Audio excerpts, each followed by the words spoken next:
mu nsi tewali ayagalwa nga talina kyalina. Bw'onaafuna era bano abantu abagamba nze bannange tebanjagala, ekika tekinjagala kubanga oli mwavu. Kola ssente ekika kijja kwagala.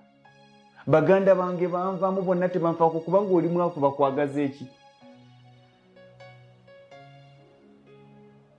Maama tanjagala, taata tanjagala, basenga tebanjagala, kola ssente bajja kujja. Ojja nakumanya nti waliyo basenga bwe mutagatta bika.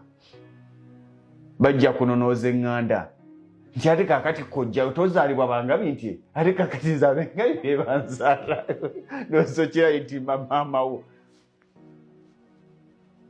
Be bantu abo, be bantu betugenda okubeera nabo mu nsi, betugenda okutambula nabo mu nsi nga tebatwagala, balina bye batwagaza, balinga bannabyabufuzi.